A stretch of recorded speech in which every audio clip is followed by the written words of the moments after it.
Number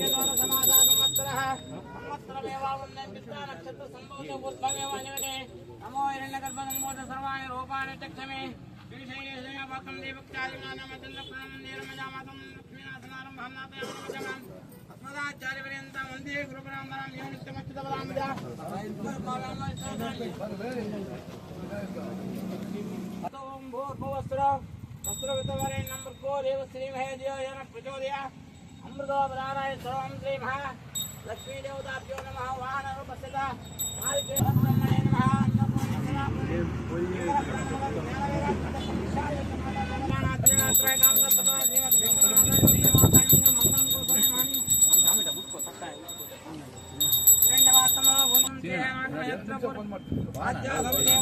सर्वमंगल शिवे सर्वार्थ शरण्ये त्र्यंबके देवी नारायण नमस्ते कात्यायनाय विद्महे कन्याकुमारी दुर्गे प्रचोदयात् श्री महालक्ष्मी देवताभ्यो नमः वानरूपस्य आनंद कर्पूर नीराजं सर्वे जना विघ्नोपं मंगलानि भवन्तु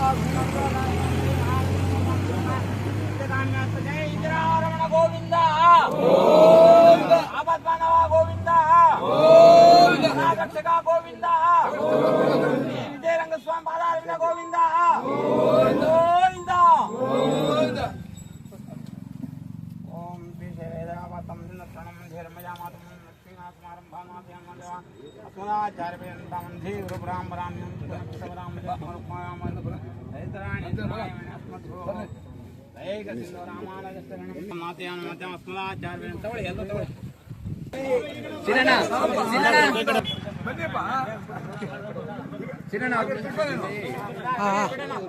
ಹಾ ನೆಲಕ್ಕೆ ಕೆಳಗಡೆ ಹಾಕಿ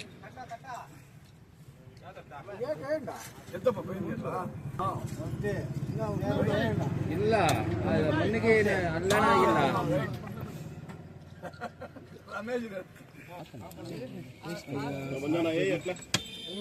ఇంకా జోరుగా ఇంకొకటి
ಇಲ್ಲಿಂದ ಜಯಮಂಗಲ ಕ್ರಾಸಿಂದ ಮುರಾರ್ಜಿ ದೇಸಾಯಿ ಸ್ಕೂಲ್ವರೆಗೂ ಬರುತ್ತೆ. ಟೋಟಲು 2.81 ಕಿಲೋಮೀಟರ್ ಕವರ್ ಆಗುತ್ತೆ. ಅದರಲ್ಲಿ 200 ಮೀಟರ್ಸು ಕಾಂಕ್ರೀಟ್ ಇರುತ್ತೆ. M40 ಕಾಂಕ್ರೀಟು ಇಲ್ಲಿ ಟಿ-ಗೋಲ್ ಇಲ್ಲಿ ಹತ್ರ 200 ಮೀಟರ್ಸ್ ಕಾಂಕ್ರೀಟ್ ಆಗ್ತದೆ.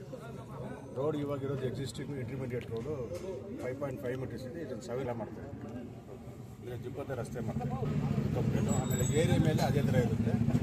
ಇದರ ಇದು 7 ಮೀಟರ್ಸ್ ರೋಡೇ ಆಗುತ್ತೆ. ಇವಾಗ ಎಷ್ಟು ಅಗಲ ಇದೆ, ಎಷ್ಟೇ ಅಗಲ ಮಾಡ್ತೀವಿ? 5.5 ಮೀಟರ್ ಇದೆ. 7 ಮೀಟರ್ಸ್ ಮಾಡ್ತಾರೆ. 7 ಮೀಟರ್ಸ್ ಟೂ ಲೇನ್ ರೋಡ್ ಅಗಲ ಮಾಡ್ತೀವಿ. ಇದು ಇಂಟರ್ಮೀಡಿಯೇಟು 2 ಲೇನ್ ಮಾಡ್ತಾ ಇದೆ. ಎಷ್ಟು ಅನುದಾನ ಟೋಟಲ್? 4 crores 4 ಕೋಟಿ ಆಗುತ್ತೆ. ಎಷ್ಟು ದಿನ ಕಂಪ್ಲೀಟ್ ಆಗೋದು? ಹೇಳ್ತಾರೆ ಅವರು. ಈಗ ಅವ್ರು ಮಾತಾಡ್ತಾರೆ. ಒತ್ತಾಯ ಮಾಡ್ತಾ ಇದ್ರು. ಮೊದಲು ಸಿಂಗಲ್ ರೋಡ್ ಇತ್ತು. ಇದನ್ನ ಈ ರೋಡ್ ಬರೀ 5 ಮೀಟರ್ಸ್ ಅಷ್ಟೇ ಇತ್ತು. ಇದನ್ನ ಇನ್ನು ಸ್ವಲ್ಪ ವೈಡನ್ ಮಾಡಬೇಕು ಅಂದಾಗ 7 ಮೀಟರ್ಸ್ ರೋಡ್ ಇದಾಗುತ್ತೆ. ಡಬಲ್ ರೋಡ್ ತರ ರೋಡ್ ಆಗುತ್ತೆ. ಇದು 2.8 ಕಿಲೋಮೀಟರ್ಸ್, ಹತ್ತತ್ರ 3 ಕಿಲೋಮೀಟರ್ಸು. 4 ಕೋಟಿ ಕಾಸ್ಟ್ ಅಲ್ಲಿ, ಇದು 4 ಕೋಟಿ ಅನುದಾನದಲ್ಲಿ ಈ ಕೆಲಸ ಆಗ್ತಾ ಇರುವಂಥದ್ದು. ಅವರು 1 ತಿಂಗಳೊಳಗಡೆ ಈ ಕೆಲಸ ಮಾಡ್ತೀವಿ ಅಂತ ಬಂದಿದ್ದಾರೆ. ಒಂದೇ 1 ತಿಂಗಳಲ್ಲಿ. ನೆನ್ನೆ ಅಷ್ಟೇನೆ ಟೆಂಡರ್ ಫ್ಲೋಟ್ ಆಗಿ ಆ ಡೇಟ್ ಮುಗ್ದಿರೋದು ನಿನ್ನೆ ಮೊನ್ನೆ ಅಷ್ಟೇ ಆಗಿದೆ ಅವರಿಗೆ. ಅದಾದ್ಮೇಲೆ ಇಮಿಡಿಯೇಟ್ ಆಗಿ ಕೆಲಸ ಶುರು ಮಾಡಿದ್ದಾರೆ. ಇದು ಐಸಂದ್ರ ಜಯಮಂಗ್ಲ ಇಂದ ನಮಗೆ ಮುರಾರ್ಜಿ ದೇಸಾಯಿ ಇದ್ರವರೆಗೂ ಬ್ರಿಡ್ಜ್ವರೆಗೂ ಕೂಡ ಚಿಗರಾಪುರ ಕ್ರಾಸ್ವರೆಗೂ ಕೂಡ ಇದು ರೋಡ್ ಮಾಡ್ತಾರೆ. 7 ಮೀಟರ್ಸು ಬರೀ ಒಂದು ವೆಹಿಕಲ್ ಓಡಾಡೋಷ್ಟು ಮಾತ್ರ ಈ ರಸ್ತೆ ಇತ್ತು. ಅದಕ್ಕೋಸ್ಕರ ಇದನ್ನು ಸ್ವಲ್ಪ 7 ಮೀಟರ್ಸ್ ಮಾಡೋದ್ರಿಂದ ಇದು ಕೂಡ ಡಬಲ್ ರೋಡ್ ಥರ ಕಾಣುತ್ತೆ. ಅದಕ್ಕೋಸ್ಕರ ಎಷ್ಟು ಕಿಲೋಮೀಟರ್ ಮಾಡ್ತೀವಲ್ಲ, ರೋಡ್ ಎಷ್ಟು ಆಗಲ್ಲ, ಎಷ್ಟು ಸೇಫ್ಟಿ ಮೆಜರ್ಸ್ ಫಾಲೋ ಮಾಡ್ತೀವಿ ಅಂತ ಅಂದ್ಬಿಟ್ಟು ಅದು ಮುಖ್ಯ ಆಗುತ್ತೆ. ಇದು ತುಂಬ ಕೋಲಾರ್ಗೆ ಹೋಗ್ಲಿಕ್ಕೆ ಆ ಕಡೆ ಗ್ರಾಮೀಣ ಭಾಗದಲ್ಲಿ ಬೇಟ್ಮಂಗ್ಲಿಂದ ಹಿಡಿದು ಕೋಲಾರ್ಗೆ ಹೋಗೋದಕ್ಕೆ ಇದು ಒಂದೇ ರಸ್ತೆ ಇರೋದು, ಈ ಕೋಟ ಮಾರ್ಗವಾಗಿ. ಅದಕ್ಕೆ ಈ ರಸ್ತೆನ ಸ್ವಲ್ಪ ಅಭಿವೃದ್ಧಿ ಮಾಡಬೇಕು ಅಂತ ಭಾಳ ದಿನಗಳಿಂದ ಒತ್ತಾಯ ಇತ್ತು. ಅದನ್ನು ಪದೇ ಪದೇ ಪ್ರಸ್ತಾಪ ಮಾಡ್ತಾ ಇದ್ರು. ಅದಕ್ಕೆ ಸರಿಯಾಗಿ ಅನುದಾನ ತಂದಾಗ ಮಾತ್ರ ಕೆಲಸ ಮಾಡೋಕ್ಕಾಗತ್ತೆ ಅಂತ ಯೋಚನೆ ಮಾಡಿದಾಗ ಇದಕ್ಕೆ 4 ಕೋಟಿ ಅನುದಾನನ ಸ್ಯಾಂಕ್ಷನ್ ಮಾಡಿಸಿರೋದು.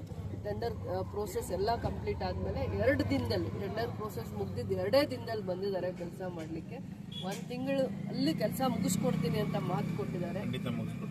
1 ತಿಂಗಳೊಳಗಡೆ ಮಿಕ್ಕಿದ ಅವರು ವೆಹಿಕಲ್ಸ್ ನೋಡಿದ್ರೆ ಇಲ್ಲಿ ಖಂಡಿತ ಆಗುತ್ತೆ ಅಂತ ನಾವೆಲ್ಲರೂ ಮಾತಾಡ್ಕೊಂಡಿದ್ದೀವಿ. ಇಲ್ಲ ಸರ್, ಇವತ್ತು ಇನ್ನೂ ಒಂದಷ್ಟು ಮಿಷನರಿ ಅಲ್ಲ, ಅವರಿಂದ ನಾವು ಬೆಳೆ 2 ಅವರಿಂದ ಕಾಯ್ಕೊಂಡಿದ್ವಲ್ಲ ನಾವು.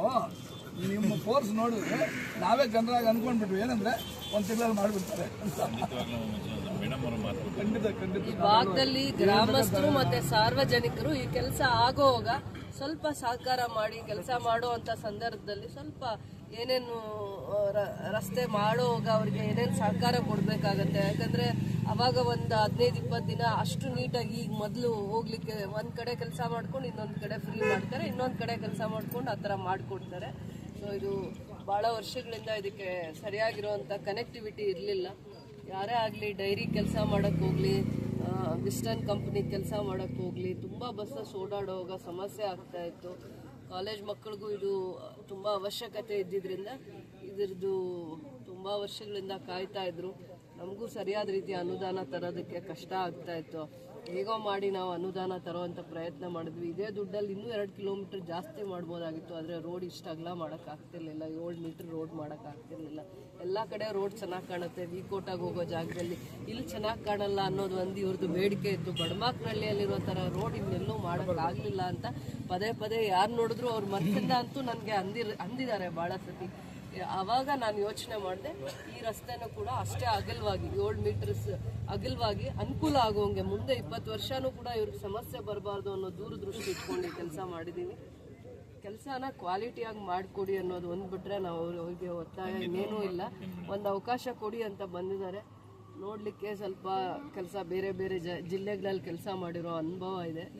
ಇನ್ನೂ ಯುವಕರಿದ್ದಾರೆ, ಒಳ್ಳೆ ಕೆಲಸ ಮಾಡಿ ಹೆಸರಿಟ್ಕೊಂಡ್ರೆ ಮುಂದೆ ಒಳ್ಳೆ ಅವ್ರಿಗೂ ಅವಕಾಶಗಳು ಸಿಗುತ್ತೆ ಅಂತ ಹೇಳ್ತೀನಿ. ಹೇಳಿ ಎಷ್ಟು ದಿನದಲ್ಲಿ ಕೆಲಸ? ನಾನು ಕೇಳೋದೇನು ಅಂದರೆ ಇಲ್ಲಿ ಟ್ರಾಫಿಕ್ದು ಒಂಚೂರು ಬ್ಲಾಕೇಜ್ ಉಂಟು. ವಿತಿನ್ 15-20 ಡೇಸ್ ಆಮೇಲೆ ಗೊಲ್ಲಹಳ್ಳಿಯಲ್ಲೂ ಜನ ಯಾವಾಗಲೂ ನಿಲ್ಲಿಸಿ ಕೇಳ್ತಾ ಇದ್ರು, ಯಾವಾಗ ರಸ್ತೆ ಮಾಡ್ತೀರಾ, ಇಷ್ಟು ಹಳ್ಳಗಳು ಬಿದ್ದಿದೆ ಅಂತ. ಆ ಸ್ಲೆಚ್ ಯಾವಾಗಲೂ ನೀರು ನಿಂತು ಮಳೆಗಾಲದಲ್ಲಿ ಎಷ್ಟು ಸತಿ ರಸ್ತೆ ಹಾಕಿದ್ರು ಅದು ಕಿತ್ತೋಗ್ತಾ ಇತ್ತು. ಮಾತು ಕೊಟ್ಟಿದ್ದೆ ನಾನು ಅಲ್ಲಿ ಅಶ್ವತ್ಥ ಕಟ್ಟೆ ಮೇಲೆ ನಿಂತ್ಕೊಂಡು, ನಾನು ರಸ್ತೆ ಮಾಡ್ತೀನಿ ಅಂದ್ಬಿಟ್ಟು ಮಾತು ಕೊಟ್ಟಿದ್ದೆ. ಆ 200 ಮೀಟರ್ ಸ್ಟ್ರೆಚ್ ಮಾತ್ರ ಕಾಂಕ್ರೀಟ್ ರಸ್ತೆ ಮಾಡ್ತೀವಿ. ಸೊ ಎಲ್ಲ ಸಂದರ್ಭದಲ್ಲಿ ಅಲ್ಲಿ ಸ್ಥಳೀಯವಾಗಿರುವಂಥ ಗ್ರಾಮ ಪಂಚಾಯತಿ ಸದಸ್ಯರು, ಅಧ್ಯಕ್ಷರು, ಮುಖಂಡರು ನಿಂತ್ಕೊಂಡು 20 ದಿನದಲ್ಲೂ ಅವ್ರಿಗೇನು ಸಮಸ್ಯೆ ಬರದೇ ಇರೋಂಗೆ ಕೆಲಸ ತಗೋಬೇಕು. ಮತ್ತು ಪೊಲೀಸವ್ರಿಗೂ ಟ್ರಾಫಿಕ್ನ ಕೆಲವೊಂದು ಸಂದರ್ಭದಲ್ಲಿ ಒಂದು ಸೈಡಲ್ಲಿ ಡೈವರ್ಟ್ ಮಾಡಿ ಕೊಡಬೇಕು ಅಂತ ಹೇಳ್ತೀನಿ. ಸಮಸ್ಯೆಗಳನ್ನ ದೊಡ್ಡದು ಮಾಡದೆ ಬಗೆಹರಿಸ್ಕೊಳ್ಳಿ. ಪ್ರತಿಯೊಂದಕ್ಕೂ ರಾಜಕೀಯದ ಬಣ್ಣವನ್ನು ಕಟ್ಟಬೇಡಿ ಅಂತ ಹೇಳ್ತೀವಿ. ಜನಗಳಿಗೆ ಸಮಸ್ಯೆ ಬರೋದು ರಸ್ತೆ ಇಲ್ಲ ಅಂದರೆ, ರಸ್ತೆ ಇದ್ದು ಫುಟ್ಪಾತ್ ಇಲ್ಲ ಅಂದ್ರೂ ಸಮಸ್ಯೆ ಬರುತ್ತೆ. ಆ ಭಾಗದಲ್ಲಿ ತುಂಬ ಚೆನ್ನಾಗಿದೆ ರಸ್ತೆ, ತುಂಬ ಚೆನ್ನಾಗಿ ಮಾಡೋ ಅವಕಾಶ ಆಗಿದೆ. ಈಗೂ ನಾವಿಲ್ಲಿ ರಸ್ತೆ ದೊಡ್ಡದು ಮಾಡ್ತಾ ಇದ್ದೀವಿ. ಅದನ್ನೇ ರಸ್ತೆ ಮಾಡಿದ್ದೀವಿ ಅಂತ ಇಶ್ಯೂ ಆಗಬಾರ್ದಲ್ವ. ಅವ್ರಿಗೆ ಗೊತ್ತಿದೆ ಊರು ದೊಡ್ಡ ಊರದು, ತುಂಬ ಜವಾಬ್ದಾರಿಯಲ್ಲಿರುವಂಥವ್ರು ಇದ್ದಾರೆ. ಖಂಡಿತವಾಗೂ ಆ ಊರಿನ ಸಮಸ್ಯೆಗಳನ್ನ ಬಗೆಹರಿಸ್ಕೊಳ್ಳುವಂಥ ದೊಡ್ಡ ವ್ಯಕ್ತಿಗಳಲ್ಲಿ ಇದ್ದಾರೆ ಅಂತ ನಾನು ಅಂದ್ಕೊಂಡಿದ್ದೀನಿ. ಅದನ್ನು ಪ್ರಚಾರ ಮಾಡೋದು. ಚಿಕ್ಕ ಸಮಸ್ಯೆ ಒಂದಿನ ಆದಮೇಲೆ ಒಂದಿನ ಸುಧಾರಿಸ್ಕೊಂಡು ಸರಿ ಮಾಡ್ಕೊಳ್ತಾರೆ. ಅಷ್ಟು ಕಾಳಜಿ ಊರ ಬಗ್ಗೆ ಎಲ್ಲರಿಗೂ ಇರುತ್ತೆ. ರಾಜಕೀಯವಾಗಿ ನೋಡೋದು ಬೇಡ. ನಾಳೆ ಜನಪರ ಉತ್ಸವ ಇದೆ, ಅದ್ರ ಬಗ್ಗೆ ಹೇಳಿ. ರಾಜ್ಯ ಮಟ್ಟ ಜನಪರ ಉತ್ಸವ ಇದೆ, ವಿಶೇಷ ಘಟ್ಟ ಯೋಜನೆ ಅಡಿಯಲ್ಲಿ. ಅದು ರಾಜ್ಯ ಮಟ್ಟದಲ್ಲಿ ಕಾರ್ಯಕ್ರಮ ಇದೆ. ಅದಕ್ಕೆ ಎಲ್ಲ ಬರ್ತಿದ್ದಾರೆ. ಅದರಿಂದ ಮೇಡಮ್ ನೀವು ಇರ್ತೀರ ಇಲ್ಲ, ವಿಶೇಷ ಘಟ್ಟ ಯೋಜನೆ, ಪರಿಶಿಷ್ಟ ಜಾತಿಯ ವಿಶೇಷ ಘಟ್ಟ ಯೋಜನೆ ಅಡಿಯಲ್ಲಿ ಕಾರ್ಯಕ್ರಮ ಆಗ್ತಿದೆ. ಕಾರ್ಯಕ್ರಮ ಹೌದು, ಕಾರ್ಯಕ್ರಮದ ಬಗ್ಗೆ ಮಾಹಿತಿ ಇದೆ. ಸರ್ಕಾರದ ರಾಜ್ಯ ಮಟ್ಟದ ಅದು ಕಾರ್ಯಕ್ರಮ ಆಗಿದೆ. ಜನಪರ ಕಾರ್ಯಕ್ರಮಗಳು, ಕೆಲವೊಂದು ಕಾರ್ಯಕ್ರಮಗಳು ಪ್ರೋತ್ಸಾಹ ಕೊಡಲಿಕ್ಕೋಸ್ಕರ ಜನರಲ್ಲಿ ಮಾಹಿತಿ ಮತ್ತು ಅವ್ರಿಗೆ ಅವೇರ್ನೆಸ್ ಕೊಡೋದಕ್ಕೋಸ್ಕರನೂ ಕೂಡ ಕೆಲವೊಂದು ಕಾರ್ಯಕ್ರಮಗಳನ್ನ ಮಾಡ್ತಾ ಇದ್ದಾರೆ. ಕೆಲವೊಂದು ಕಾರ್ಯಕ್ರಮಗಳು ನಮ್ಮದು ರಾಜ್ಯ ಮಟ್ಟದಲ್ಲಿ ಆಗಿದೆ, ಯಶಸ್ವಿ ಕೂಡ ಆಗಿದೆ. ಭಾಳ ಜನ ಮುಖಂಡರು ಅದಕ್ಕೆ ಪ್ರೋತ್ಸಾಹ ಕೊಟ್ಟು ಸಹಕರಿಸಿ ಆ ಕಾರ್ಯಕ್ರಮದಲ್ಲಿ ಭಾಗಿಯಾಗಿ ಆ ಕಾರ್ಯಕ್ರಮನ ಯಶಸ್ವಿ ಮಾಡ್ತಾ ಇದ್ದಾರೆ. ಒಳ್ಳೆ ಕಾರ್ಯಕ್ರಮ ಯಶಸ್ವಿ ಆಗಿದೆ. Thank you madam.